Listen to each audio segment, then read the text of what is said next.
But this has become a very common lingo or a common message in meditation. Just be here now.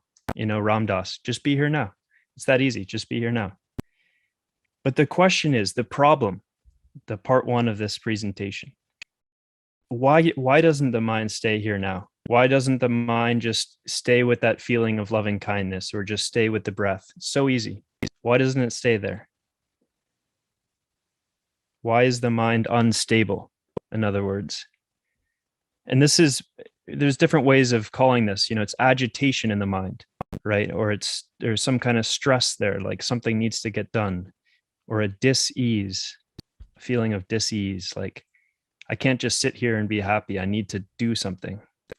Or it's a tension. And traditionally, this is known as dukkha, which is a Pali word that comes from du meaning bad and ka meaning whole. And it actually referred to the whole of a wheel with an axle. And so if the hole didn't fit around the axle, there would be a bumpy ride because the wheel would be kind of going like that. And this is kind of what it's like in the mind most of the time, right? It's a bumpy ride. It's like there's some kind of agitation, something to do, some problem to fix. So let me just pose this question to you all before we move on. What does anyone have a guess or want to provide a reason they think the mind is unstable?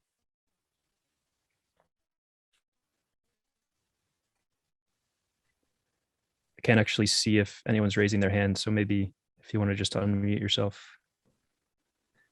Yeah, feel free to write anything in the chat section or raise your hand here. I think a lot of people are concerned for safety. So maybe fear of safety is one. I'm just wondering if it's just not being content.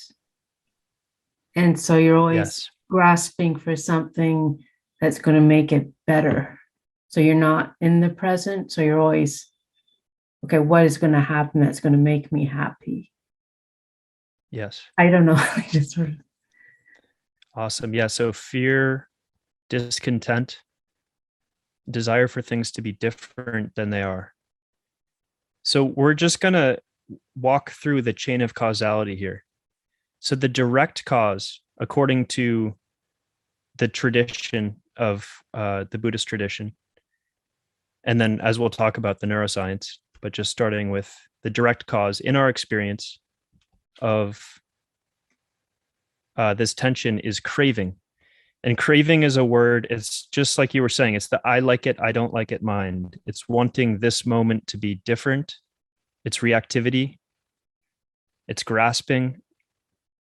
And traditionally the word in Pali is tanha, which means thirst. So it's this, the cause of that dis-ease is this thirst for something to be a little bit different than it is. And it's actually really, there's 3 levels of craving. And there's many levels of craving, but I'll talk about 3 levels of craving. So there's the macro craving, which is like, I need a new house to be happy. It's not that you want things. I mean, there's nothing wrong with wanting things, but it's, I need a new house to be happy. I need a new car to be happy. I need a new partner to be happy. So that's the macro level of craving. Then there's the everyday level of craving, which is like, I need that chocolate bar to be happy right now. I need that, that person looks attractive and I need to go talk to them to be happy right now. And this everyday level of craving can be associated with the chemical dopamine often. So dopamine is actually creates in the brain that it creates an uncomfortable, agitated feeling, which is, it's different than the kind of dopamine we were talking about in the beginning that's related to the feeling of loving kindness, which is associated with other neurochemicals as well. But the feeling of dopamine that comes from needing a chocolate bar, typically what happens the first time you eat that chocolate bar, the dopamine neurons give you a reward. but then soon they pair with the very thought of the chocolate bar or the very trigger of the thought of the chocolate bar, and they stimulate you to go get that reward by giving a slightly agitated feeling, an uncomfortable feeling, like I need to go do that, otherwise I'm not okay with the way things are. So that's the everyday level of craving. And then the micro level of craving is actually occurring in every moment, and you can start to see this for yourself in meditation. This is the craving that exists on a very small scale, but it's happening rapidly, and it's basically occurring all the time, and it creates the sense of self.